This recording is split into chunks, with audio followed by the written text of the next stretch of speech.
Hello guys, we're here today with another physics video. Today I'm going to do something a bit different. I'm thinking of doing some kind of educational videos as well on how you play certain games. So today I'll be trying to do an educational video on Battlefield 3. Today we're going to be going over equipping your weapons for different game modes, different maps, different guns, and things like that. So I want to start off by just talking a bit about this video. I just recorded it with my brother Kevin, and we were doing this on Nosher Canal's 16-player team deathmatch. So it's not a very high-scoring game. It's quite a small game, which means you're not going to be getting like super kills like what you get on a 64-player team deathmatch. But it was great fun. You need a lot of skill to be able to play a 16-player team deathmatch. We were up against some really good players at the end.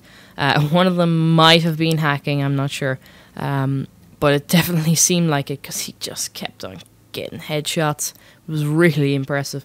But Kevin kept on getting RPG'd as well, which was kind of funny.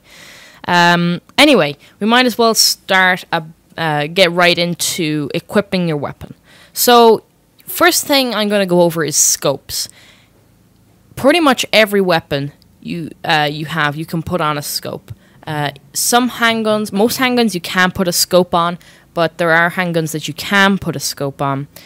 Some of the scopes are reflex, cobra, holographics, rifle scopes, the 8-time rifle scopes, ACOG scopes, which are 4 times, the rifle scopes are 8 times, and there's a few more, there's like a red dot and things like that, but I'm not going to go into all of the different types of scopes.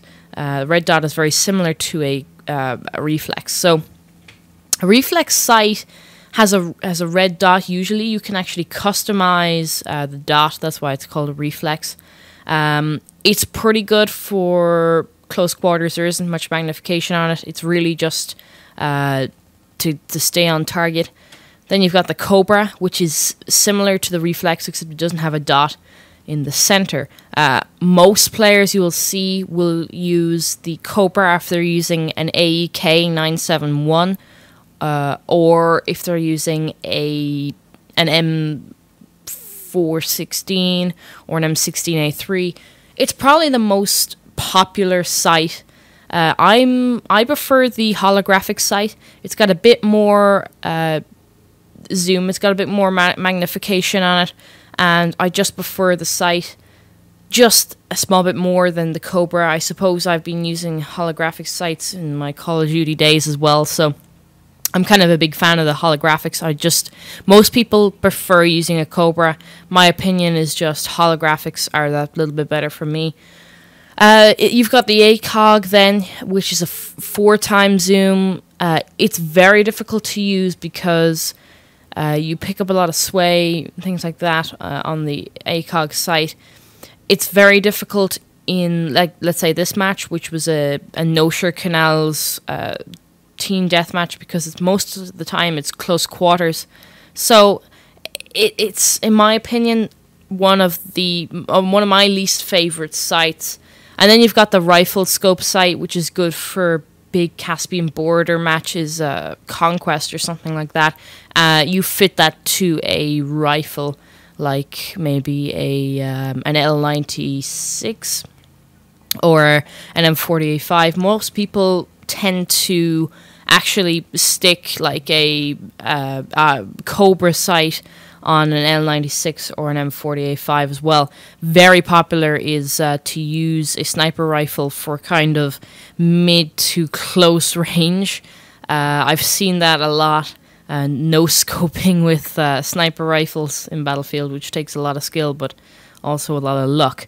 Anyway, so it depends on your situation. If you're in a close quarter situation like Nosher Canals, a Cobra, a reflex, or even a holographic will be an ideal sight. Now, some people who go up where I call spawn 1, up at the top of the train by the bridge, they tend to use snipers with big rifle scopes.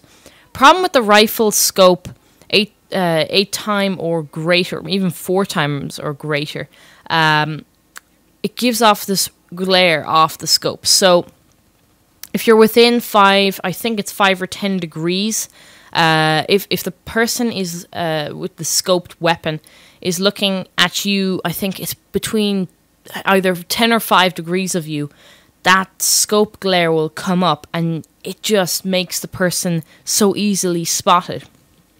So it's very annoying if you're using a rifle scope. You really have to be quite a long way away, or else you'd be within the risk of being spotted and hunted down.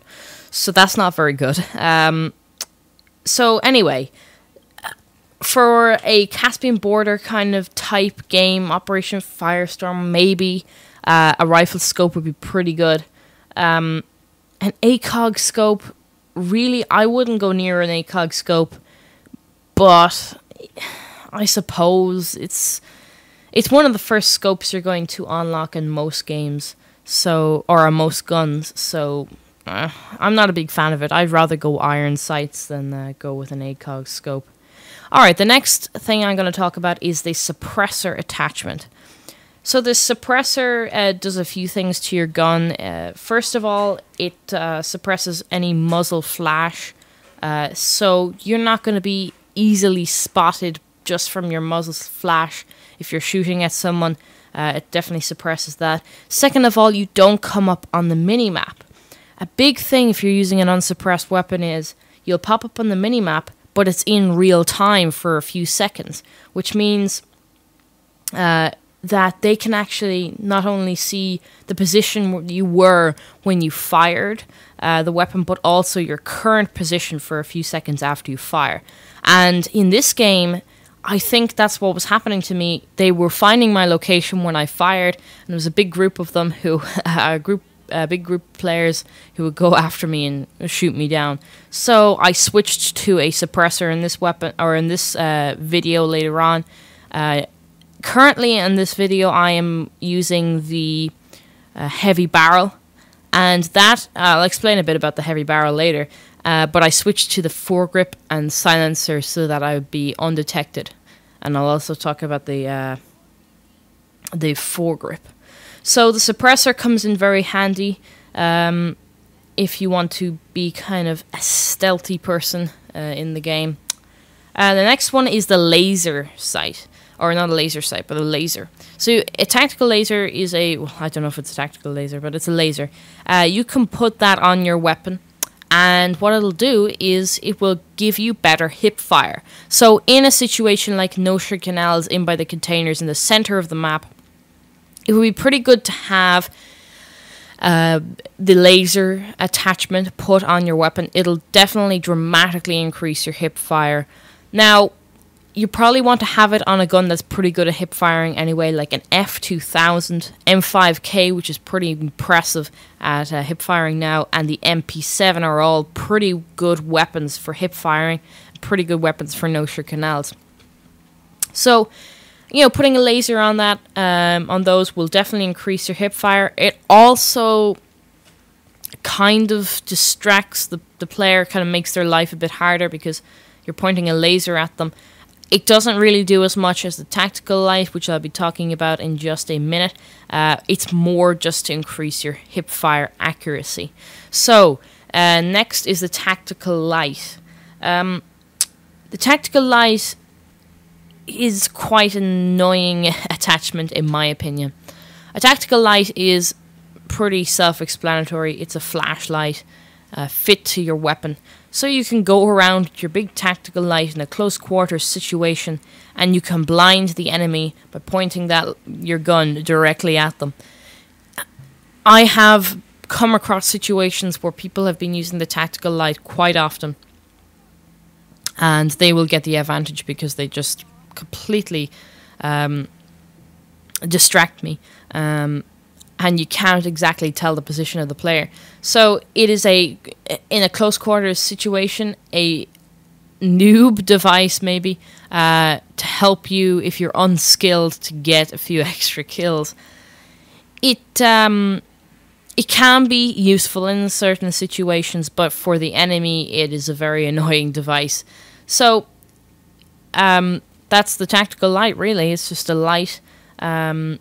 if you feel like you're not so much skilled in close quarters situations, maybe the tactical light is for you. But I hope I won't come against you in a game of close quarters action. So the next thing I want to talk to you about is recoil on the weapon. So I was talking about, you know, hip fire accuracy and things like that with the laser sight. The recoil is a lot in Battlefield 3, is very present in a lot of in the weapons compared to certain games. Like, I used to play a lot of Call of Duty, and then I kind of made the progression onto Battlefield, and the recoil is a lot more present in the weapons in Battlefield. So you need to learn how to counteract your recoil. So each gun has a different recoil pattern. It has different different range of vertical recoil and horizontal recoil. So you can counteract that. If you're on the PC, you can counteract that with the mouse. On the console, you kind of can counteract it with the analog stick, but it is very difficult. So you have a lot more control on the PC on with your mouse trying to counteract the recoil on your weapon. So what I recommend you do, first of all, is learn the recoil pattern of your favorite weapons that you tend to use a lot, and counteract that. Learn how to counteract it well with the mouse. So weapons tend to go maybe up and to the left or maybe up and to the right, depending on how much horizontal and vertical recoil they have. One of my favorite guns is the M416. I've been playing it before the patch when it got improved pretty much, or pretty well, and it has a very small amount of recoil now, and that would be a good gun for someone who's starting off in Battlefield. It's also unlocked, one of the first weapons you unlock. A brilliant weapon, although it does have not a slow rate of fire, but slower than some weapons. The rate of fire is 750 rounds per minute, which is not slow in any way, but it is slower than some other weapons. So just be aware of the big amounts of recoil. You can burst fire or tap fire, also to try and bring down that recoil, the effect that recoil has on your weapon. Okay, so the next two attachments I'm going to talk about are going to be either increasing or decreasing recoil, the effects of recoil, and etc. on your weapon. Heavy barrel. Heavy barrel increases long range accuracy.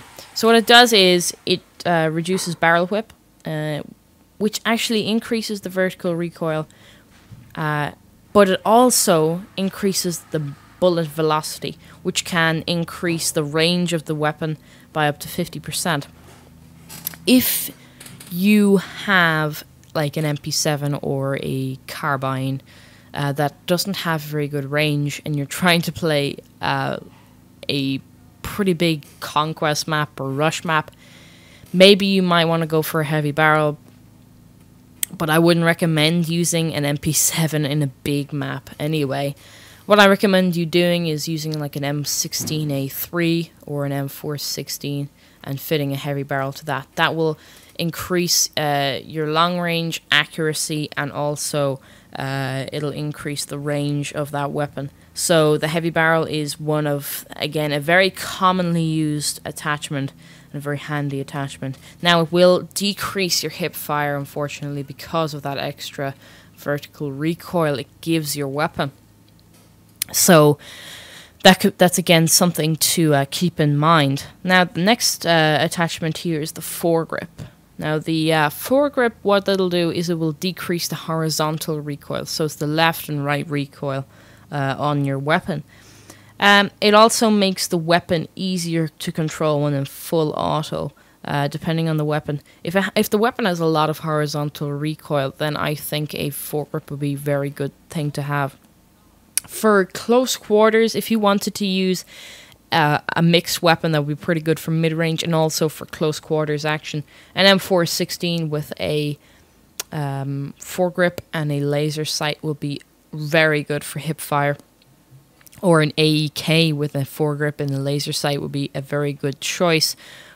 That pretty much ends my video here today with the attachments, the different attachments that you can get in Battlefield 3.